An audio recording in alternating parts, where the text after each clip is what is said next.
नमस्कार. मी भाऊ तोरसेकर. तुम्ही बघत आहात प्रतिपक्ष. मित्रांनो, आता युद्धविराम वगैरे काय जो आहे त्यालाही 2 आठवडे होऊन गेले आणि युद्धस्थ कथा रम्या असं म्हणतात. त्याप्रमाणे जे काय एक छोटस झडप किंवा युद्ध म्हणता येणार नाही, लढाई पण म्हणता येणार नाही, अशा स्वरूपाची जी कारवाई मोदी सरकार आणि भारतीय सेना दलाने पाकिस्तानच्या विरोधात केली, त्यातून सावरत उभं राहणं सुद्धा पाकिस्तानला अशक्य झालंय.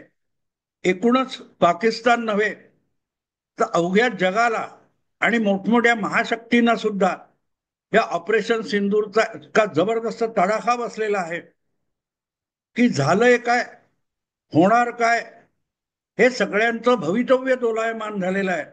आणि तुम्ही बारकाईने अभ्यासलं तर एक गोष्ट लक्षात येते की जगात आज राजकीय दृष्ट्या स्थैर्य असलेला एकच देश आहे आणि त्याला भारत देश असं आपण म्हणू शकतो. याचं कारण प्रत्येक देशाचा राष्ट्रप्रमुख आणि तिथली राजसत्ता ही ऑपरेशन सिंदूर नंतर अक्षरशः गडबडून गेलेली आहे. कोणाच्या लक्षात येत नाहीये की आपण कुठल्या गटात आहोत, कुठे आहोत, काय आहोत.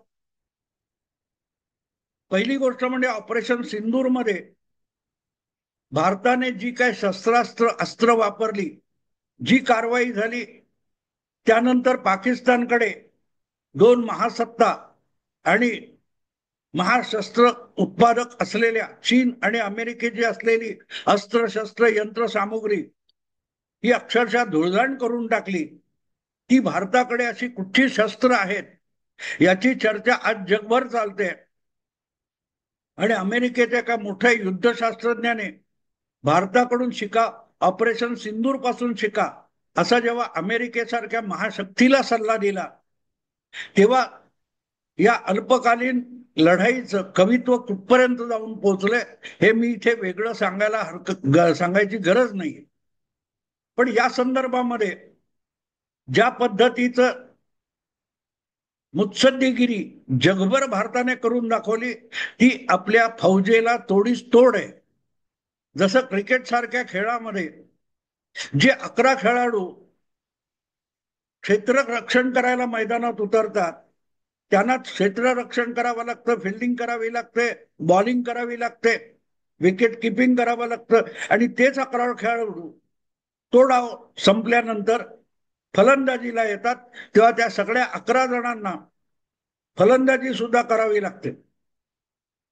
आणि इथे मग जर गोलंदाज आणि क्षेत्ररक्षक हे आपल्या फलंदाजीला तुल्यबळ अशा रीतीने काम करू शकले, खेळ करू शकले, तर तो सामना जिंकता येतो आणि आपल्या प्रतिस्पर्धी संघाला धूळ चारता येते. आणि म्हणून एका बाजूला फलंदाज महत्वाचे असतात, फलंदाज महत्वाचे असतात, तितकेच क्षेत्ररक्षक महत्वाचे असतात आणि तितकेच गोलंदाज सुद्धा महत्वाचे असतात. आपल्या गोलंदाजांना पुरेशी ताकद लावता यावी, कौशल्यपणाला लावता यावं, एवढी धावसंख्या फलंदाजांना उभारावी लागते. आणि आपल्या फलंदाजांनी जी धावसंख्या उभारलेली आहे त्या मर्यादेत राहून आपली गोलंदाजी आणि आपलं क्षेत्ररक्षण टिचून करणं आणि भेदक गोलंदाजी करणं ही गोलंदाजांची जबाबदारी असते. ते दोघे परस्परांना पूरक असावे लागतं. एकमेकांच्या विश्वासाने, सांघिक वृत्तीने क्रिकेट खेळावं लागतं. अनेक सांघिक खेळ असतात, संघाचे खेळ असतात, त्यामध्ये एका खेळाडूचं कर्तृत्व उपयोगी नसतं, तर कमी अधिक प्रमाणात मिळून जे सांघिक कर्तृत्व असतं त्याच्यावर सामना जिंकला जातो, हरला जातो. आणि म्हणूनच भारताने आपल्याकडे म्हणायची पद्धत पडलेली आहे की जे युद्धात कमावलं ते टेबलावर गमावलं. म्हणजे वाटाघाटीमध्ये युद्धविरामानंतर आपण गमावतो ही आपली ख्याती आहे. पण यावेळेला उलटी गोष्ट झालेली आहे. ज्या प्रकारे अल्पावधीमध्ये देशी शस्त्रास्त्र अस्त्र वापरून कमी खर्चामध्ये पाकिस्तानचं अक्षरशः कंबरडं मोडून टाकलं गेलं, ते आपल्या सेना दलाचं कौतुक आहे, सेना दलाची रणनीती बनवणाऱ्यांचं कौतुक आहे. शास्त्रज्ञांचं कौतुक आहे, ज्यांनी ही सगळी शस्त्रास्त्र बनवली, घडवली, बदलली. पण त्याच वेळेला त्या सेना दलाने जे काय कर्तृत्व गाजवलेलं आहे, शस्त्र निर्मात्यांनी जे काय कर्तृत्व गाजवलेलं आहे, त्याला पूरक असा मुत्सद्देगिरीचा भारत करू शकला नसता, तर मग आपली नाचक्की झाली असती, जी 1965 आणि 1971च्या युद्धात झाली. असं सार्वत्रिक म्हटलं जातं की युद्धात जिंकलो आणि 10 मध्ये हरलो. म्हणजे पाकिस्तानला 65 मध्ये हरवल्यानंतर सुद्धा आपण पाकिस्तानला नामोहरम करू शकलो नाही. म्हणून 6 वर्षात परत 1971 मध्ये पाकिस्तानने भारतावर लढाई लादली, हल्ला केला होता. आणि 71ला पाकिस्तानचे 2 तुकडे करून त्यांचे 93,000 सैनिक पकडून सुद्धा जो सिमला करार झाला, त्यामध्ये भारत हरला होता. आणि म्हणून ही एक समजूत आहे किंवा बोलण्याची पद्धत पडलेली आहे की भारत लढाईत जिंकतो आणि तहात हरतो. पण या वेळेला कमाल झालेली आहे. गोलंदाज, फलंदाज आणि क्षेत्ररक्षक अशा संपूर्ण 11च्या 11 जणांनी आणि त्यांना बाहेरून पाठिंबा देणाऱ्या जे लॉजिस्टिक सपोर्ट असतो, मसाजिस्ट असतील किंवा आणखीन काही शिक्षक असतील, यांनी मिळून संघ म्हणून काम करावं. तसं संपूर्ण भारतीय देशाने, सरकारने, विरोधी पक्षांनी, संसद सदस्यांनी आणि आपल्या नोकरशहांनी सगळ्यांनी एक संघ म्हणून जे काम केलेलं आहे. आणि त्यामुळे यशाचा भले काय तो मुकुट असो, तो मोदींच्या डोक्यावर चढला असेल, तरी हे यश किंवा हे श्रेय हे समस्त भारताचं आहे, एकेका सामान्य भारतीयाचं आहे. ते जितकं मुकेश अंबानी, अदानी सारख्या उद्योगपतीसाठी भारतीय म्हणून आहे, तितकंच अगदी 2 वेळचं अन्न मिळवताना मारामारी असलेल्या एखाद्या सामान्य भारतीय नागरिकाचं सुद्धा ते यश आहे. कारण आपण जी अभूतपूर्व एकजूट दाखवली, काही अपवाद सोडून द्या, पण सगळाच्या सगळा भारत ज्या प्रकारे पाकिस्तानला ठेचून काढलं पाहिजे या भावनेत होता, आणि ती भावना आपल्या लष्कराने, सरकारने पूर्ण केली आहे. त्याचं जितकं श्रेय सेना दलाला आहे, सरकारला आहे, तितकंच या वेळेला जी शिष्टमंडळ देशभर, जगभर पाठवण्याची मोदींनी खेळी केली, परराष्ट्र मंत्री जयशंकर, पंतप्रधान नरेंद्र मोदी यांनी जी खेळी केली की सर्व पक्षीय 7 शिष्टमंडळ जगभर पाठवण्यात आली. या शिष्टमंडळाने ज्या प्रकारे भारताची बाजू जगाच्या वेगवेगळ्या प्रमुख देशांसमोर मांडली, त्यातून जगभर जे वातावरण तयार झालेलं आहे की ऍज इट इज भारत ही महाशक्ती आहे, भारताला वचकून राहिलं पाहिजे, भारताला विचारात घेऊनच प्रत्येक देशाने आपल्या राजकीय भूमिका आणि धोरणं ठरवली पाहिजे, इथपर्यंत जे जागतिक वातावरण तयार झालं, त्याला हा एकत्रित सामूहिक मनोवृत्तीचा भाग कारणीभूत आहे. आणि म्हणून ही जी शिष्टमंडळ पाठवण्याची कल्पना आहे, ही अक्षरशः चकित करून सोडणारी आहे. आता आपण बघितलं, ज्या अल्पावधीचं जे युद्ध झालं, त्यामध्ये भारताची ब्राह्मोस क्षेपणास्त्र किंवा आकाश तीर नावाची जी एअर डिफेन्स सिस्टीम आहे, S-400 वगैरे, यांनी जे जे काय काम केलं त्याचं गुणगान आपण ऐकतोय. पण 2 अशी अमोघ क्षेपणास्त्र आहेत की ज्यांनी पाकिस्तान सकट अवघ्या जगाला हादरून टाकलेलं आहे. आणि ती 2 क्षेपणास्त्र अजूनही कोणाच्या नजरेत भरलेली नाही.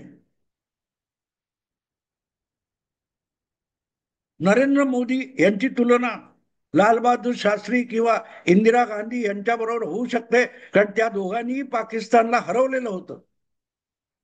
पण इंदिराजी किंवा लाल बहादूर शास्त्री यांच्यापेक्षा मोदींना आक्रमक नेता बनवू शकले, कारण मोदींच्या भात्यात 2 अमोघ अशी क्षेपणास्त्र होती. त्यांच्याकडे अजून क्षेपणास्त्र म्हणून, मिसाईल म्हणून कोणाचंही लक्ष गेलेलं नाही, किंवा ती क्षेपणास्त्र आहेत याचा देखील विचार कोणाच्या डोक्यात आलेला नाही.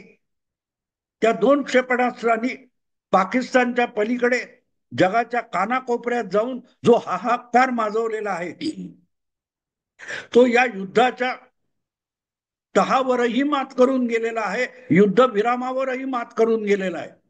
त्यापैकी एका क्षेपणास्त्राचं नाव आहे शशी थरूर आणि दुसऱ्या क्षेपणास्त्राचं नाव आहे असाउद्दीन ओवैसी. हे दोघेही पंतप्रधान नरेंद्र मोदींच्या सरकारमधले मंत्री नाहीत.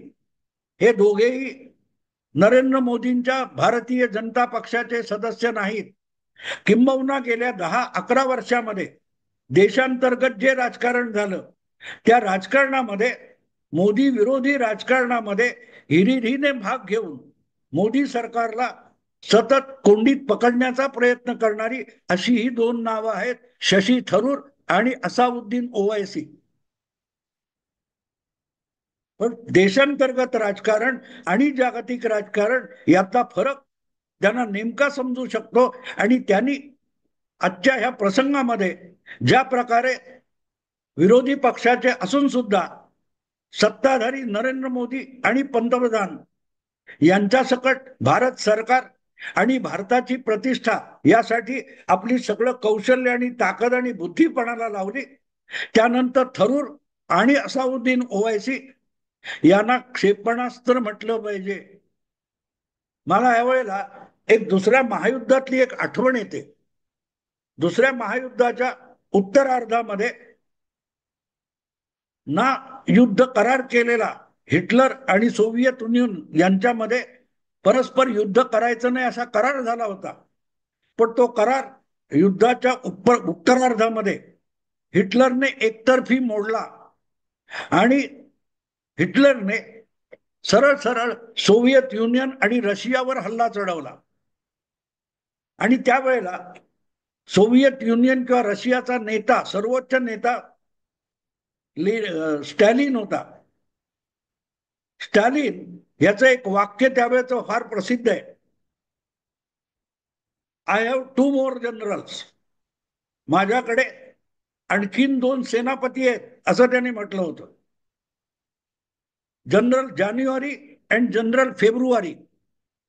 याचा अर्थ असा होता मित्रांनो की युद्धाच्या उत्तरार्धात रशियावर हल्ला करणारं जर्मनीचं सैन्य हे रशियात घुसत घुसत गेलं आणि त्यांना कुठेही प्रतिकार न करता जितके उत्तरेच्या दिशेने जर्मन सैन्य सरकत होतं त्यांच्यासाठी हिटलरच्या जर्मनीने फौजेने माघार घेत घेत जर्मन सेनेला उत्तरेच्या दिशेने घुसू दिलं. आणि जानेवारी आणि फेब्रुवारी या काळामध्ये उत्तरार्धामध्ये कमालीची थंडी होते, कमालीचा बर्फ पडतो, हिमवर्षाव होतो. अशा वेळेला उत्तरेकडे जर्मनीच्या सैन्याने जाणं म्हणजे साक्षात मृत्यूच्या जबड्यात चालत जाणं होतं. आणि म्हणून येऊ घातलेल्या जानेवारी आणि फेब्रुवारी महिन्यामध्ये उत्तरेकडे हिमवर्षावाच्या दिशेने जाणाऱ्या जर्मन सेनेला अडवण्याची सुद्धा गरज नाही. जानेवारी आणि फेब्रुवारीच्या हिमवर्षावातच जर्मन सैन्य हे नामशेष होऊन जाईल याची स्टालिनला खात्री होती. म्हणून त्यांनी एकामागून एक उत्तरेच्या दिशेने जर्मनीची वाटचाल व्हावी म्हणून शहराच्या शहर, नगराच्या नगर मोकळी करून दिली. जा किती जातोयस तो. आणि नंतर त्यांची रसद येणारी लाईन तोडली आणि बर्फात भयंकर थंडीत गेलेले जर्मन सैनिक यांना शस्त्र सोडा खाण्यापिण्याच्या साहित्याचा पुरवठा सुद्धा करणं जर्मन सेनेला अशक्य होत गेलं. आणि त्यामुळे त्या बर्फामध्ये हिमवर्षावामध्ये गेलेले जे जर्मन सैनिक होते ते अक्षरशः थंडीत गारठून मरण पावले. आणि त्याला निसर्ग कारणीभूत होता, हिमवर्षाव कारणीभूत होता. आणि म्हणून तो हिमवर्षाव मानवी जगण्यासाठी असह्य आणि अशक्य आहे हे रशियाचा नेता, सोव्हिएट रशियाचा नेता स्टॅलिनला माहिती होतं. म्हणून स्टॅलिन म्हणाला होता की I have 2 more generals, general January and general February. पाकिस्तानला धडा शिकवताना पहलगाम नंतर भारत एकवटला, भारतीय समाज एक दिलाने एकत्र उभा राहिला तर भारतातले सगळे पक्ष, आपसातले सगळे राजकीय मतभेद, वैरभावना बाजूला ठेवून एकजूट होऊ शकते. आणि आपल्याकडे अनेक असे एकापेक्षा एक बुद्धिमान नेते आहेत की जे भारताची भूमिका जगाच्या पाठीवर मांडायला गेले तर जगाच्या मुत्सद्देगिरीला सुद्धा पाणी पाजू शकतील अशी रत्न आपल्याकडे आहेत. ती भले भाजपमध्ये नसतील, भले सरकारमध्ये नसतील, पण भारताकडे आहेत.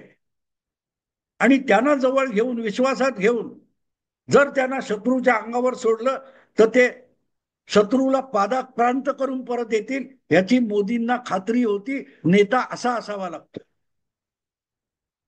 आणि मित्रांनो, जी 7 शिष्टमंडळ गेली होती त्यामध्ये शशी थरूर यांनी अमेरिकेमध्ये जाऊन ज्या प्रकारे ट्रम्प शासनाला हादरून टाकलं आणि ओवायसी सारखा नेता हा ज्या काय मुस्लिम देशामध्ये गेला, त्यांनी ज्या प्रकारे मुस्लिम देशांमध्ये पाकिस्तानच्या दहशतवादी भूमिकेवर हल्ला चढवला, त्यांनी अक्षरशः क्षेपणास्त्रासारखं काम केलं.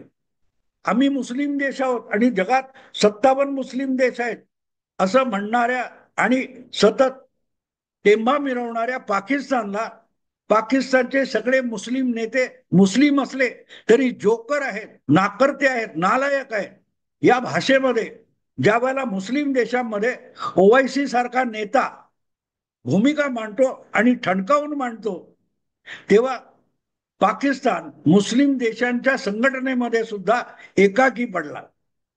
दुसरीकडे दीर्घकाळ युनोमध्ये भारताचा प्रतिनिधी म्हणून काम केलेले आणि अमेरिकेमध्ये राजदूत किंवा भारतीय दूतावासामध्ये काम केलेले अत्यंत कुशल असे डिप्लोमॅट शशी थरूर यांनी ज्या प्रकारे अमेरिकेमध्ये आणि सगळ्या पाश्चात्य देशांचे प्रतिनिधी जिथे असतात त्या न्यूयॉर्कमध्ये ज्या प्रकारे भारताची ऑपरेशन सिंदूर प्रकरणातली आणि पहलगाम प्रकरणातली आणि दहशतवादाच्या विरुद्ध लढाईची भूमिका मांडली, त्याने अमेरिका सुद्धा गडबडून गेला. एक प्रकारे जितक्या आवेशामध्ये भारतीय सेनेने पाकिस्तान विरुद्ध ऑपरेशन सिंदूर राबवलं होतं तेवढंच भेदक ऑपरेशन सिंदूर या 7 शिष्टमंडळांनी जगाच्या पाठीवर कानाकोपऱ्यात नेलं. भारताची ही मानवी क्षेपणास्त्र, मानवी बुद्धीची आणि मुत्सद्देगिरीची क्षेपणास्त्र जगाच्या कानाकोपऱ्यात अशा प्रकारे गेले की जितकं पाकिस्तानचं कंबरड मोडलं गेलं तितकंच भारताच्या विरोधातली जी मुत्सद्देगिरी चालते, जी कट कारस्थानं चालतात, त्याचं कंबरड मोडण्याचं काम ह्या शिष्टमंडळांच्या ऑपरेशन सिंदूरने केलं. आज सगळं जग भारताकडे आणि नरेंद्र मोदींकडे वचकून पाहत असेल तर ते जितकं सैन्याच्या पराक्रमामुळे आहे, पाकिस्तानला काय ते कंबर तोड जबाब दिल्यामुळे आहे, तितकंच या शिष्टमंडळाच्या कुशलतेमुळे आहे आणि त्यातली अत्यंत प्रखरतेने, भेदतेने कामगारी बजावणारी 2 ही क्षेपणास्त्र आहेत आणि अमोघ क्षेपणास्त्र आहेत. अमोघ, ज्यांच्यावर मात करण्याची क्षमता जगाच्या पाठीवरच्या कुठल्याही देशाच्या नेत्याकडे, मुत्सद्दी माणसाकडे किंवा डिप्लोमॅटकडे नाही, अशी ही क्षेपणास्त्र ठरली ज्याचं नाव शशी थरूर आणि ओवायसी. बाकी जे होते जवळजवळ 50च्या आसपास शिष्टमंडळात भारतीय संसद सदस्य, माजी संसद सदस्य किंवा नोकरशहांचाही समावेश होता. पण या शिष्टमंडळाने जी कामगिरी बजावली त्यामध्ये प्रामुख्याने चमकले ते ओवायसी आणि थरूर. आणि भाजपचे नसून सुद्धा ज्या 2 नेत्यांचे भाजपच्या विरोधी राजकारणामध्ये सतत भाजपशी खटके उडत राहिलेले, ज्यांच्यावर भारतीय जनता पक्ष किंवा भाजपचे नेते विश्वास ठेवू शकत नाहीत, अशा 2 नेत्यांनी ज्या प्रकारे भारताची बाजू जगासमोर मांडली ती कौतुकास्पद आहे. कुठच्याही देशाला, कुठच्याही देशाच्या राष्ट्रवादाला अभिमानास्पद ठरावीत अशी ही 2 माणसं आहेत की देशांतर्गत राजकारण आणि जागतिक राजकारण यातला फरक ओळखू शकणारी अशी ही दोन माणसं मोदींच्या भात्यातली एक प्रकारे अमोघ क्षेपणास्त्र होती आणि ती वापरण्याची बुद्धी मोदींसारख्या पंतप्रधानाकडे असावी यासाठी मोदींची पाठ थोपटावी लागेल. पण एक गोष्ट साफ आहे, मोदींच्या भात्यात जितकी लष्कराच्या भात्यातली क्षेपणास्त्र होती तितकीच ही शिष्टमंडळातली क्षेपणास्त्र कौतुकास्पद होती आणि त्याची नोंद घेतली जावी म्हणून हा व्हिडिओ केला. आवडला असेल लाईक करा, शेअर करा आणि प्रतिपक्षाला सबस्क्राईब करा. नमस्कार.